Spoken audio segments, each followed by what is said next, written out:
We start in the U.S. with President Trump's trade war because today it has a new target as of nearly 2 hours ago now, midnight in Washington, 9:30 a.m. in Delhi. Most Indian goods imported into the U.S. face a 50% tariff. The U.S. imposed a 25% import tax earlier this month because of what the administration sees as an unfair trading relationship between the two. Now, it's doubled the rate as punishment for buying oil from Russia. So let's just give you a sense of what's involved here, looking at some of the numbers. To start with, last year, the United States was India's biggest trading partner with bilateral trade worth $190 billion. But here are the numbers President Trump is upset about. India sells a lot more to America than the other way around. So last year, the U.S. ran a trade deficit with India of almost $46 billion. Proof to President Trump the relationship, in his view, is unfair. And here's the other bone of contention. India imports most of its oil, last year almost 40% of its crude, from Russia. Well, President Trump is saying India is helping Russia fund the war in Ukraine. Earlier this month, he accused it of not caring how many people in Ukraine are being killed by the Russian war machine. India's Prime Minister Narendra Modi is defiant on all of this. On Monday, his ambassador to Russia said India will continue to buy oil from wherever it gets the best deal in order to protect the interests of its 1.4 billion people. So how hard will these tariffs hit India? One US-based expert has told us the overall impact on India's vast economy will be limited. Well, the trouble is that a lot of the discussion has been very alarmist based on absolute numbers, because India exports about $70 to $80 billion worth of merchandise. But honestly, when you look at it, it's about 2 to 3% of India's GDP is the merchandise exports to the US. And of that, some very significant exports have actually been exempted. So medicines have been exempted and services, which is the big one, have been exempted as well.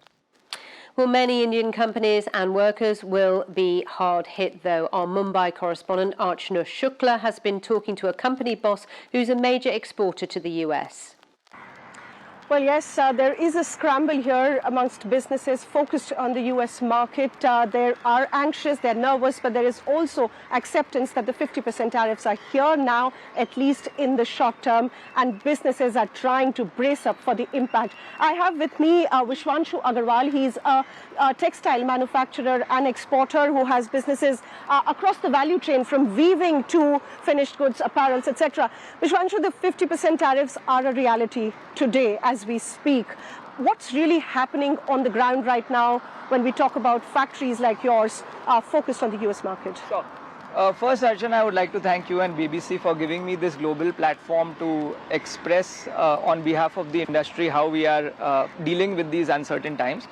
Archana, coming to your question, customers are now, with this 50% tariff, especially US customers or only US customers are not willing to sort of, they can't absorb these kind of margins in our industry, and they are definitely looking for alternatives. So, orders haven't been coming in lately, and things are not good. Orders are drying up, and things are not very good at the moment. Well, in terms of production, have you stopped producing or are you still working your factories? No, we are still working. So what we are doing currently, being slightly larger and more, this is impacting us a little more. We are offering some discounts to the customers to sort of navigate through these tough times. So we believe eventually that we hope that these tariffs don't continue, at least the second 25%. And I think in the next 5-6 months, if you can absorb these losses, then we can, move forward from there. Right. If these 50% tariffs stay on for longer, what are the contingency plans that you're working with? So the contingencies that we are looking at is the usual markets, the bigger markets, the economies like UK, Europe, and even emerging markets like South America and UAE. We are looking to try and build a relationship with them and work with them. And even India, you cannot ignore as a sector. It's a very important sector, and the consumption is growing every year. So it's a very important sector. And what are the kind of policy support that the industry, particularly the textile industry, is seeking from the government, especially for small businesses? So one is, Archana, incentives are important. Direct incentives for the exports that we do to the US. They need to help us with increasing that.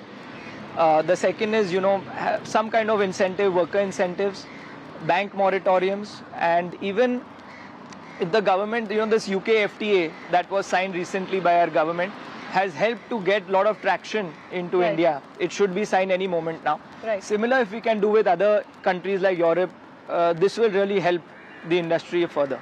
Right. Thank you, Vishwanshu. These are exporters who are looking at alternate markets. They're looking for some policy support, but they also know that in the short term to medium term, the impact that the US drop in business would happen will not be offset. So it will be a major impact, especially for export-driven sectors here in India. We are looking for some small businesses that might fold, and they would need more amount of support. And also the hope is that US-India go back on the table to talk trade and get to a resolution on this.